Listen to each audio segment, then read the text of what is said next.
Breaking news from WRAL. Coverage you can count on. Breaking news. Police pursuit. A chase leads law enforcement through 2 counties this morning. We'll have a live report from the scene where officers are looking for suspects. And the next system approaches today. We could see some showers this evening and tomorrow. A level 1 risk for severe storms. I'll walk you through it. Key economic report. An update on inflation in the U.S. What economists expect after President Trump's tariffs led to a month of uncertainty in March. Turning the calendar page, here we are. April, talking about it on the daily, and we're glad you're with us every day. I'm Jeff Hogan. And I'm Renee Chu. Let's get to meteorologist Elizabeth Gardner with a look at what we can expect on this Thursday morning. Nice start, Elizabeth. Yeah, we have a brand new camera from Carr Lake. And when the sun comes up, this one's going to be a really nice one to see. Right now, temperature 48 degrees. So it's significantly warmer than yesterday, but 48 is still chilly. That's jacket weather in my book. Our wind has shifted to southeasterly. So it's going to start to draw in a little bit of warmth, but also some more moisture ahead of a front that comes through tomorrow. It's 42 in Southern Pines, 38 in Goldsboro and Rocky Mount, 43 degrees in Roxborough. We take a look at our forecast. This is a look at our cold front that will arrive tomorrow. And out ahead of it, some cloud cover and a few showers. And again, we'll kind of take a closer look at when we could see some rain. We should be dry for much of the day, a few showers this evening, and then a chance of some thunderstorms once we get into, say, 8, 9, 10 o'clock. Our temperature this afternoon, warmer than yesterday. We'll climb up to around 70 degrees. And we take a look at tomorrow. We have a level 1 risk for severe storms. It's now expanded to most of the viewing area. We'll talk about the timeline and what we'll see coming up. We have that breaking news we're following this morning. A high-speed chase leads law enforcement through 2 counties this morning. That chase started around 12:30 and ended at an apartment complex at Mingo Bluff Boulevard and Hodge Road. Eric Miller joins us in the WRAL breaking news tracker from that scene now this morning, and no word on why this chase started at this point. Eric. Jeff, but a very active scene here this morning. You take a look behind me, you can see Knightdale police officers and investigators from Wake County digging through that silver SUV there. You can see all of the doors, the back open as well. That back stuffed with bags, other things. Still working to determine what exactly is in there. As you said, Jeff, this all started right around 12:30 this morning down outside of Clayton on US 70. That chase finally ending all the way up here just outside of Knightdale, this apartment complex just off of Hodge Road. In total, 3 different law enforcement agencies ended up getting involved here. Knightdale PD, Clayton PD, which started this chase, as well as State Highway Patrol. At this point, both Clayton PD and State Highway Patrol troopers, they have cleared this scene, leaving it to Knightdale PD to dig into this investigation here this morning. We're still working to learn where exactly these folks may have been running from, anything they might have taken. But we did see on the ground here various tobacco and vape products scattered on the tarmac here, the pavement. WRAL photographer Michael Joyner also spotted one man in custody in the back of a Knightdale PD vehicle, working to learn how exactly that man may have been tied to this chase here this morning. So a lot of questions we're still working to answer. We'll bring you those details as soon as we get them. In Knightdale, Eric Miller, WRAL News. A key economic report coming out this morning will give us an idea of the effect President Trump's tariffs are having on inflation. WRAL's Kelsey Coffey joins us live from the Village District in Raleigh with why there's a lot of interest in this Consumer Price Index report. Kelsey. Yes, Renee, we're just hours away from seeing those new numbers, and there is a lot of interest here because this could be the last time we see inflation cooling for a long time. So restaurants, businesses, shops like what we see here in the Village District could eventually see some higher prices. President Trump recently announced sweeping tariffs, but yesterday, he put them on a 90-day pause, offering temporary relief and big price hikes. We checked in with Duke economist Connell Fullenkamp. He says if the tariffs eventually go through, you may feel the effect when your family goes out to eat. Restaurant meals are going to be one of those hidden places where you get hit with a higher price. And you say, why is that? And it's because so many ingredients now are imported because, we just can't grow everything all the time here in the U.S. Camp says this could cause restaurant owners to get more creative, finding substitutes or alternative suppliers that are based here in the U.S. So we'll be sure to keep you updated on what's to come with that inflation report that's set to be released this morning at 8:30. Kelsey Coffey, WRAL News. I'm in Raleigh. Covering Wake County this morning, a section of road in Wake Forest that has been closed for weeks will reopen. Ligon Mill Road will reopen from Woodrose Lane to Burlington Mills Road at 6 a.m. It was supposed to reopen yesterday, but that was pushed back over equipment issues and a sealant that wasn't dry yet. The closure allowed crews to work on a new bridge over Smith Creek. The bridge is better suited to meet the needs of the growing community there. It includes bike lanes, large sidewalks, and room underneath for a future greenway. Authorities identified a body found in Wayne County in December as a missing woman from Illinois. The state's chief medical examiner's office says it was Caitlin Hodges. Her body was found on December 10th on Dollardtown Road in Goldsboro. Hodges was reported missing in Goldsboro last July. The Wayne County Sheriff's Office says the investigation into how she died is ongoing. State Highway Patrol have arrested the person they say is the driver in viral videos such as this one of the street racing on the Beltline. Troopers say the driver is 18-year-old Usman Raufi of Cary. The videos show what appears to be a BMW and a motorcycle driving at extremely high rates of speed on I-440. Raufi is facing a series of charges, including reckless driving and street racing. Raleigh police helped in this investigation. A former Warrenton police officer is facing federal charges. He's accused of using a taser on unarmed people without justification. A new federal indictment accuses Mark Oakley of using his taser on 3 different people. In one video obtained by WRAL News, a woman can be heard repeatedly telling Oakley to stop, asking what is wrong with him as he stunned her. Warren County DA Mike Waters says the investigation eventually became part of a larger probe by state and federal investigators. What led to the charges being filed were people coming forward and a lot of investigative work by dedicated law enforcement officers, both for state and federal, both for the SBI and the FBI. Oakley left the Warrenton Police Department and now works with Littleton Police Department. His current employer tells WRAL he's still on the force while they gather more information. Today, Fayetteville will unveil new battery electric buses and accompanying charging stations. The city will host a ceremony at 1 this afternoon to introduce the 2 new buses and 3 charging stations. This is part of the rollout of the transit system's zero-emission bus deployment project. The new buses will go into operation next month. 2 more electric buses are set to join the fleet at the end of May. Pro golf's first major tournament of the year, the Masters, gets underway in Augusta, Georgia this morning, and defending champion Scottie Scheffler will try to become just the 4th golfer to win back-to-back Masters titles. Rory McIlroy will also be a favorite. He is trying to win his first major title in 11 years, but a Masters win would complete his career Grand Slam. The first groups will tee off at 7:40 this morning. And we know Jeff will be glued to the screen there. That's right. Travel boom going bust. Airline travel is starting to stall. We'll explain the factors that are driving the slowdown. And we'll give you this live look in Chapel Hill. It is a chilly start to our Thursday, but it will warm up a bit by this afternoon. Meteorologist Elizabeth Gardner will tell us who could be seeing some rain showers by later today.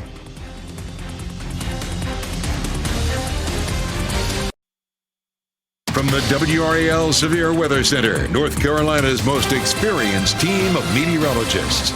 441, taking a live look here at Lake Gaston. Beautiful moon. It's almost full. And boy, you can see that moonshine on the lake there. It looks so pretty.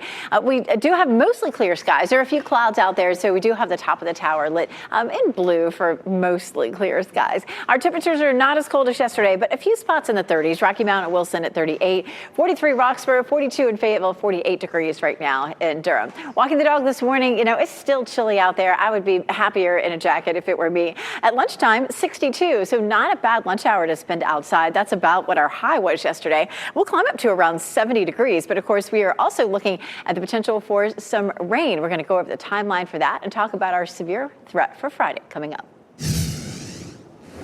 Speaking of rain, Elizabeth, you know, Kentucky has had such a tough time. Severe flooding in parts of that state has left many people with damaged or destroyed homes. all throughout Kentucky. Devastating storms moved through the state, bringing in heavy rain, flooding, and damage. And in some places, people were ordered to evacuate. Now they're returning to try to assess the damage. The water is receding, and emergency management is on site working on next steps to aid flood victims. Army Secretary Dan Driscoll has been named acting director of the ATF. Driscoll was confirmed as Secretary of the Army in February. Along with his new role, he's expected to continue serving as Army Secretary. He replaces FBI Director Kash Patel, who was serving as acting ATF Director.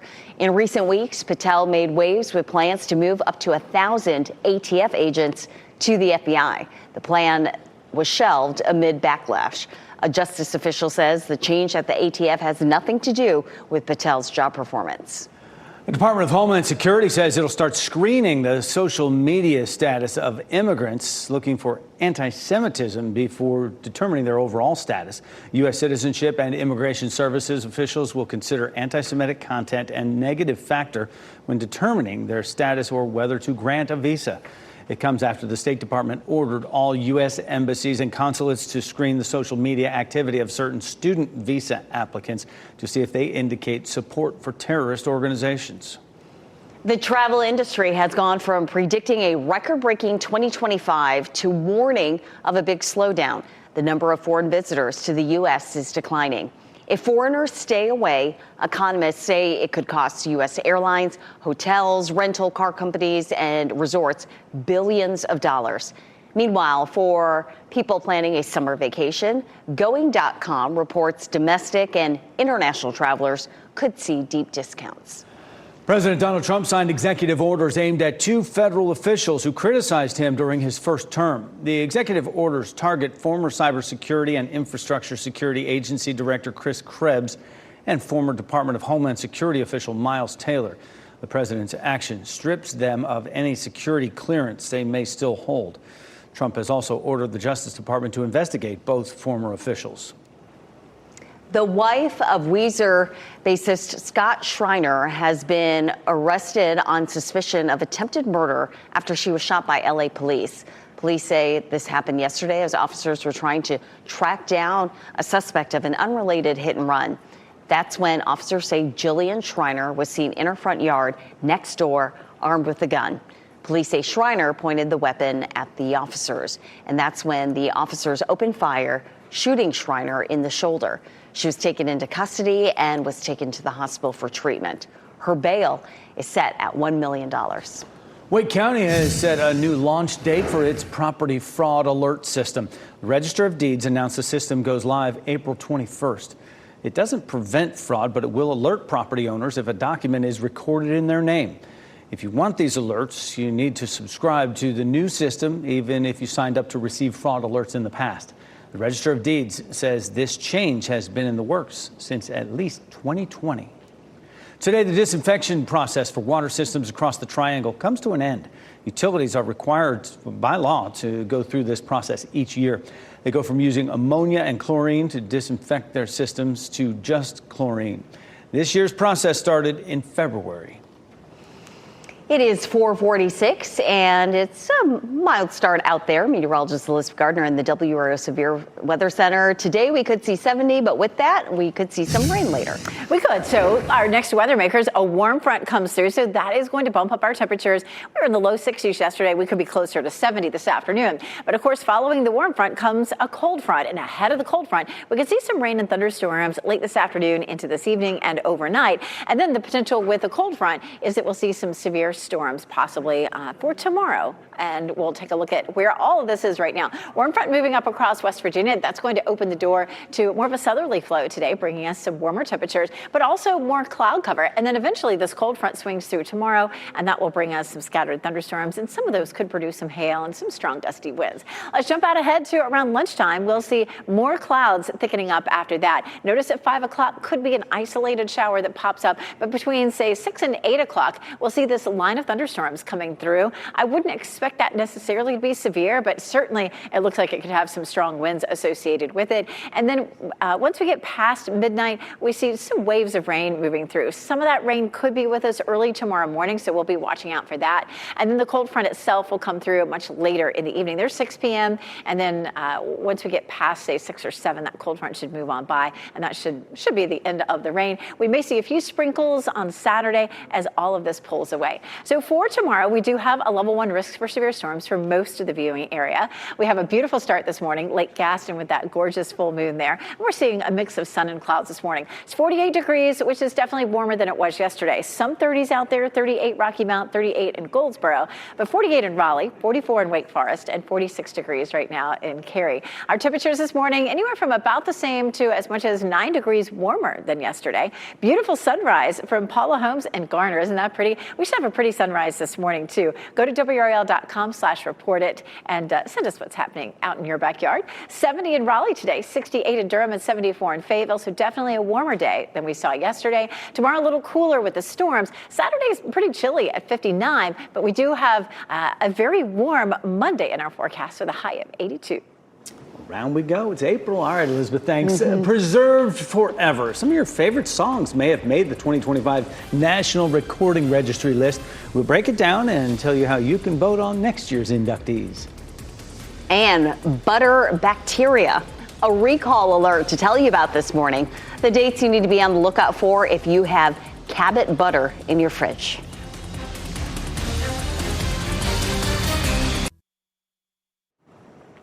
Some Cabot butter is facing a recall because of possible contamination. The FDA says butter sold in the Northeast as well as Arkansas tested positive for a bacteria often associated with fecal contamination. The recall applies to Cabot's 8-ounce extra cream premium butter sea salted. It has the best by date of September 9, 2025. The FDA has more information about the recall on its website. A nonprofit group raising awareness about suicide rates among active military members, veterans, and first responders is wrapping up its annual march right here in North Carolina. It's called the Let's Walk It Out. The organization's 222-mile march is in its 5th year. Veterans and active military walk about 24 miles a day over the course of the 12 legs of that journey. One of the participants is Anthony Peterson. He says the march reminds him of the ones he's lost. The flag that I carry with their names, and it's kind of just my little, acknowledgement to them and just keeping their name and memory alive. That's all we can do at this point. Peterson says it's important to check in on your loved ones because you may not know what they're going through. At the end of each day, participants take 2 minutes to call and check in on a loved one that they are thinking of. The march will end on Saturday in Fayetteville. This morning, animal rights advocates will be at the legislative building to push for a bill that would improve care for dogs kept outside. Representatives from PETA will bring a formerly chained dog named Duke to meet lawmakers. A bill called Duke's Rescue Act would require adequate shelter, space, food, water, and care for dogs kept outside. It would also ban keeping dogs tethered outdoors during certain weather extremes. The bipartisan bill was introduced in the House earlier this month. A popular post-apocalyptic drama gets a renewal, and Ewan McGregor takes a trip across Europe. Ashley Dvorkin has a look at these stories in today's Hollywood Nation. It's great to be back on the road again. McGregor revs up another adventure. Goldstein goes for laughs, and Joel and Ellie get a renewal in the Hollywood Nation. The post-apocalyptic drama will continue for The Last of Us. HBO has renewed the hit series for Season 3. Season 2 premieres April 13th and is set 5 years after the events of Season 1. It features Pedro Pascal and Bella Ramsey returning as Joel and Ellie, whose peaceful lives in a mountain town are disrupted when they are forced to fight against the clickers and human threats. Is it safe? Is it safe? Brett Goldstein gets a date and a first look trailer for The Second Best Night of Your Life. His first HBO stand-up special will feature the Ted Lasso star, joking about love, sex, masculinity, and more. It premieres April 26th. I want to open an Italian restaurant. What are you, crazy? Netflix released the trailer for the comedy Nonas, starring Vince Vaughn, Susan Sarandon, and Joe Manganiello. The film is based on a true story about a man who opens an Italian restaurant in honor of his late mother and hires a group of grandmothers as the chefs. It starts streaming May 9th.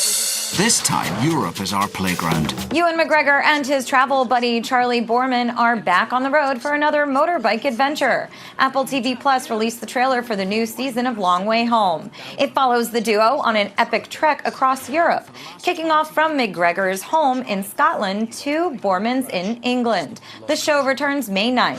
When you explore the world, it makes you feel so connected. A lot of star power in that Hollywood nation. That was Ashley Dvorkin reporting. Celine Dion's heart will indeed go on. Her iconic song will soon be part of the National Recording Registry, preserving it forever. The Library of Congress announced a total of 25 new recordings will be inducted into the registry. The other inductees include Elton John's 1973 album Goodbye Yellow Brick Road and Amy Winehouse's album Back to Black. Non-songs are also on the list, including the Minecraft video game soundtrack. You can help decide which recordings will be inducted next year. Just head to the Library of Congress's website and submit your nomination by October 1st. It is 4:57. We're following breaking news. A high-speed chase ends in Knightdale.